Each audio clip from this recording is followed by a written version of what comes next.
On continue alors si vous le voulez bien. Et je demande à Pierre Bouza de Grenoble de venir nous parler du TRENO. Vous avez déjà entendu l'acronyme, qui est le trauma système du réseau nord-alpin des urgences et qui essaie d'être peut-être un lancement de systèmes plus nombreux et plus larges. Je t'en prie. Merci beaucoup, merci pour l'invitation, c'est un honneur d'être ici. Effectivement, je ne suis pas chirurgien, je suis anesthésiste réanimateur. Et je vais essayer de vous présenter un petit peu l'organisation que nous avons mis en place depuis 2007 dans notre région, tout en soulignant bien sûr les intérêts des réseaux de soins en traumatologie. D'un point de vue historique, les réseaux de soins en traumatologie, c'est né dans les années 70. Et un des éléments fondateurs, c'est tout simplement la guerre du Vietnam. Aux États-Unis, on s'est rendu compte qu'on avait plus de chances de mourir si on était traumatisé dans les rues de Chicago par rapport à un traumatisé en fait sur le champ de bataille du Vietnam. Et à partir de ce moment-là, les Américains se sont dit on va implémenter le système militaire du Vietnam sur notre territoire. Et ça explique complètement l'organisation des trauma centers américains. C'est des gros trauma centers sur de grandes, vastes régions avec des hélicos qui partent du trauma center, qui vont chercher les malades et qui les ramènent au trauma center. Une autre date assez importante, c'est au Canada, dans la fin des années 80. Victor Davis, c'était un des plus grands champions olympiques de natation canadiens. Et en fait, à la sortie de boîte de nuit dans les rues de Montréal, il a été renversé vers la nuit par une voiture. Il en a conçu un hématome extradural et il a mis plus de 6 heures à rencontrer un neurochirurgien et il est décédé de son hématome extradural. Donc à partir de là, les Québécois se sont dit il faut qu'on s'organise également pour que le bon patient aille au bon endroit. C'est la doctrine habituelle des traumasystèmes. Et vous voyez qu'au fur et à mesure qu'ils ont pris des décisions pour s'organiser, c'est-à-dire la labellisation des centres, les procédures de triage dont on a parlé, on voit la mortalité diminuer au fil du temps. Alors évidemment, en France, on ne démarre pas à 50% de mortalité en traumato, donc plutôt autour de 15%, mais on peut espérer encore gagner en mortalité en s'organisant de manière nationale.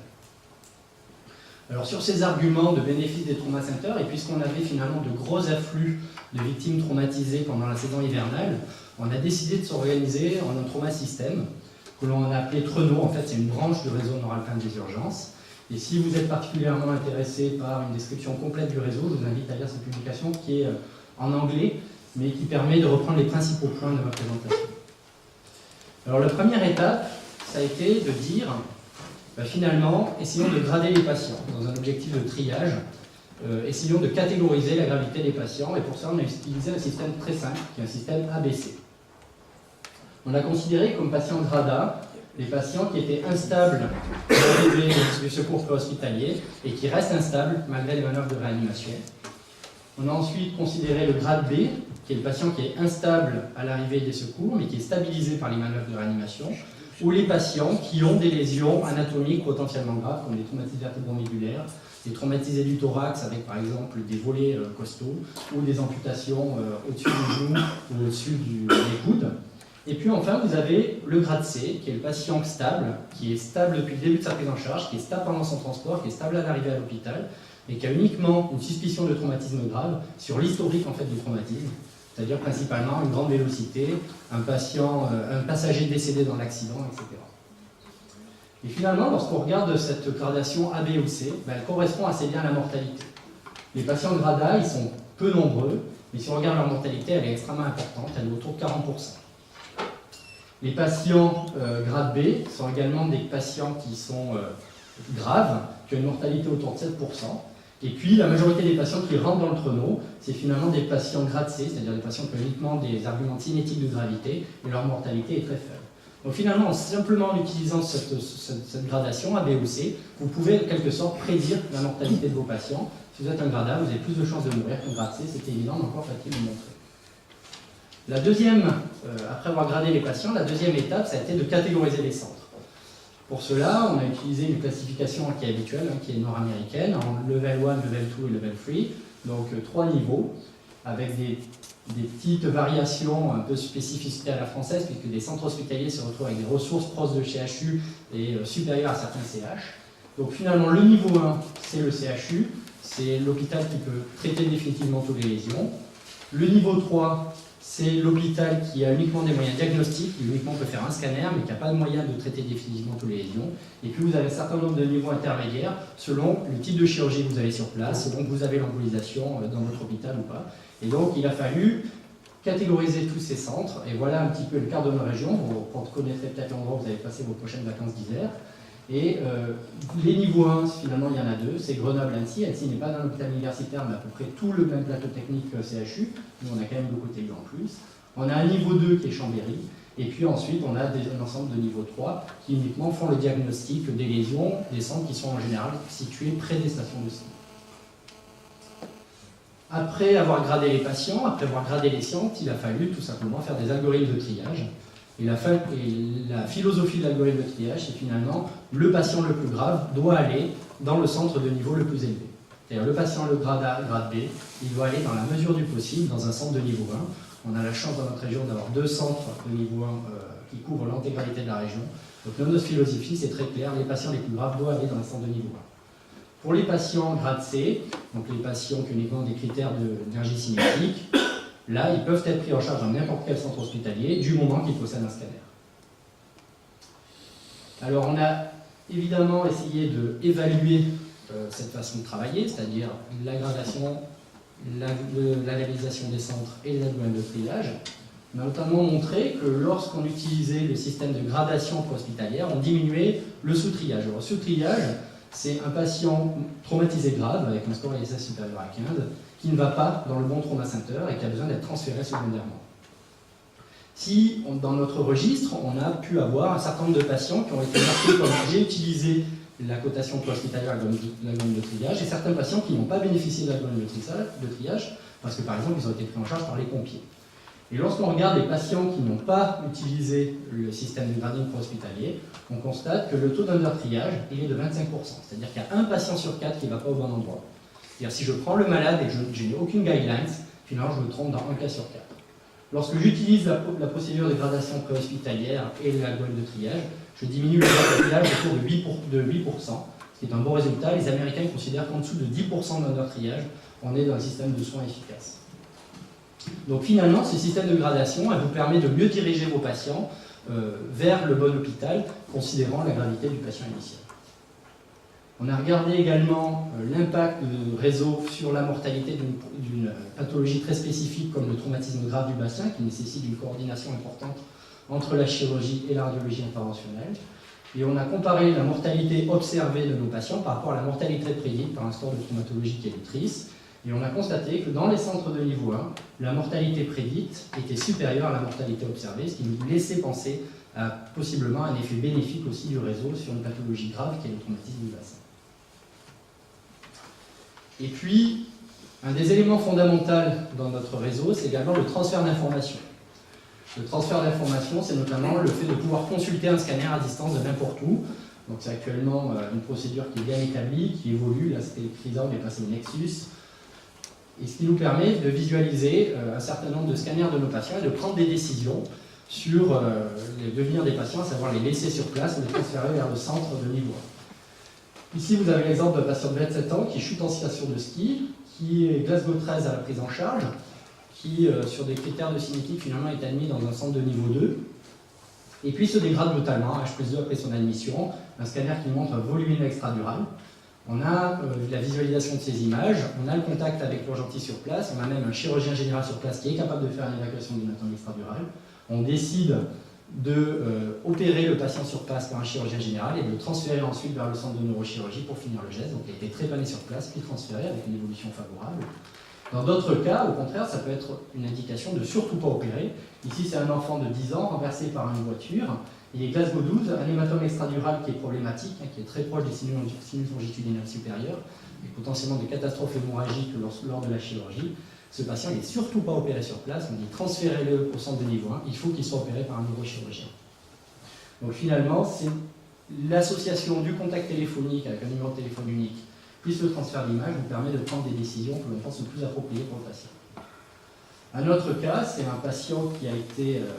donc là, je vous ai plutôt montré des exemples de patients qui avaient été ramenés vers le CHU. Et puis parfois, c'est aussi l'occasion de laisser des patients sur place. Ici, c'est un patient qui a eu un accident à la voie publique, qui a un thorax gravissime avec une fracture de côte étagée, un volet, Et puis une fracture ouverte du coude, et puis ce malade a une image louche sur l'aorte, et donc ce malade nous est proposé pour le CHU en disant attention, il a probablement un traumatisme de l'isthme aortique, on ne peut pas le laisser dans un centre de niveau 2, il faut qu'on le transfère en centre de niveau 1 pour qu'il soit steinté. En fait, on fait relire les images par notre radiologue, il dit non, non, c'est pas du tout un traumatisme de l'isthme aortique, c'est juste un reliquat du ligament artériel. Ce malade, il peut être opéré sur place, et ce malade, finalement, il est laissé sur place dans un centre de niveau inférieur. Donc, ça peut être aussi l'occasion de laisser des malades dans des centres de niveau inférieur afin d'éviter la sursaturation du niveau. Là, vous voyez, c'est le flux du transfert d'image. Ce qui est assez rigolo, c'est qu'on voit les variations saisonnières de scanners. En pleine période hivernale, on voit qu'on fait beaucoup de scanners. Et donc, c'est vraiment un outil qui est fondamental. Là, ça permet vraiment d'avoir des avis chirurgicaux en direct pour les centres hospitaliers périphériques, ce qui est une grande, je pense, un grand plus du réseau. Et puis, parfois, on ne peut pas bouger le malade. Il y a un certain nombre de malades qui sont inopinés, qui arrivent dans des centres hospitaliers de niveau inférieur et qui pourtant sont gravissimes parce que l'accident a eu lieu devant la porte de l'hôpital, parce qu'ils sont amenés parfois par la famille en vrac dans l'hôpital. Et dans ces cas-là, il faut pouvoir proposer de renforcer ces hôpitaux. Et donc, on a une procédure de renfort interhospitalier. Donc, à l'aide d'une conférence à 3 avec le SAMU, le médecin du déchocage et le médecin sur place, on établit un renfort. On a utilisé cette procédure 7 fois, par exemple, entre 2006 et 2012. Ça concernait 5 patients qui étaient traumatisés graves intransportables. Et un patient dont je me souviendrai toujours, c'est ce patient qui avait été admis à l'hôpital de Briançon face à un traumatisme thoracique monstrueux, un accident de la voie publique, un tableau cataclysmique, plusieurs arrêts cardiaques, un patient inventilable. Finalement, le patient récupère une activité. On décide d'aller en renfort interhospitalier sur cet hôpital. Il n'avait pas de lésion hémorragique, c'était vraiment un traumatisme thoracique isolé. On décide de lui mettre une ECMO artério-veineuse sur place. Il est ramené à l'hôpital de Grenoble. Et vous voyez, ça c'est son scanner plusieurs mois après son séjour en réanimation. Il a guéri sans séquelles. Et ce patient, si on l'avait laissé sur place, il serait probablement mort de ses séquelles traumatiques. Donc il faut pouvoir proposer parfois un renfort interventionnel. On a déjà fait des renforts également interventionnels aussi avec des postes de ballon de plusieurs intra-aortiques sur les traumatismes du bassin. On peut proposer des procédures de sauvetage pour essayer de ramener le patient vers le centre de niveau. Voilà, ce que je vous ai présenté, c'est un trauma système un peu à la française. C'est un mix entre ce que font les Américains et ce que peut faire la France avec la médicalisation préhospitalière et les procédures de triage médicalisées. C'est un système qui a été choisi par les acteurs, c'est les médecins qui ont décidé de se mettre autour de la table et de réfléchir à la procédure la plus idéale pour les patients. C'est un système qui est évolutif, on évalue actuellement, on essaie d'agrandir ce système à l'intégralité de la région Auvergne-Rhône-Alpes, on fusionne actuellement avec Lyon et on va fusionner avec les autres réseaux. Et c'est surtout, c'est pour ça que je suis content de faire cette présentation dans l'Académie de chirurgie, c'est surtout fondamentalement une organisation qui est multidisciplinaire. On peut être le meilleur réanimateur du monde, si on n'a pas un très bon chirurgien, on ne fera rien du tout. Il faut également un très bon radiologue. Et donc il faut que tout le monde soit autour de la table, chirurgien, radiologue et réanimateur, pour faire un bon trauma système. Merci beaucoup de votre attention.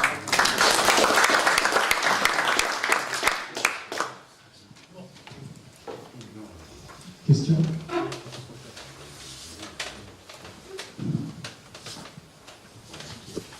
Oui, ma question va sortir un peu du cadre général de votre présentation.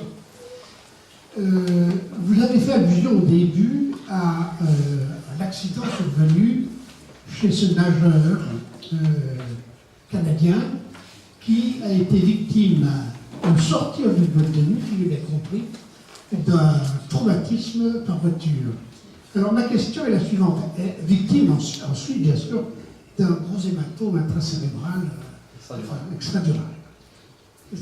Alors ma question est, est-ce que le fait qu'il ait pu boire énormément d'alcool, avec un taux d'alcoolémie élevé, ait pu favoriser l'hémorragie dont il était victime, indépendamment, à côté en plus du trauma crânien? Alors, mes recherches sont pas suffisamment précises pour vous donner le taux d'alcoolémie de Victor Davis au moment de son accident. D'ailleurs, moi, ce que je peux vous répondre, c'est que l'alcool, je pense, probablement n'a pas de vertu neuroprotectrice au niveau cérébral. Donc, forcément, lorsqu'on a on est plus sujet à faire des séquelles, je pense surtout si on est alcoolique chronique, je parle. Mais cependant, l'alcoolisation en aiguë, en tout cas, n'est pas connu pour ni favoriser, enfin n'est pas un facteur d'hémorragie particulier, quoi. Voilà. Merci.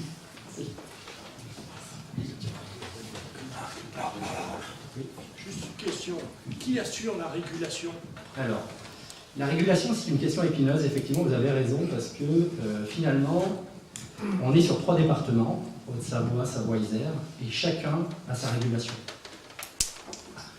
Donc l'idée est, en fait, c'est pas très politiquement correct ce que je vais dire, on a essayé de chanter un peu la régulation, à savoir qu'on a mis en place un téléphone unique d'appel que les gens ont depuis le préhospitalier. Ils peuvent discuter en direct avec le réanimateur du déchauffage, qui est toujours un senior, pour discuter de l'orientation du patient.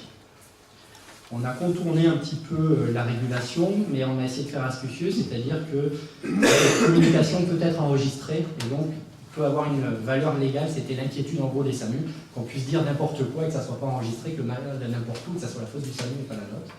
Donc finalement, on s'entretient directement avec la personne sur place, et ensuite la personne sur place renseigne la régulation sur la destination. Effectivement, on n'est pas encore à une régulation régionale de nos moyens.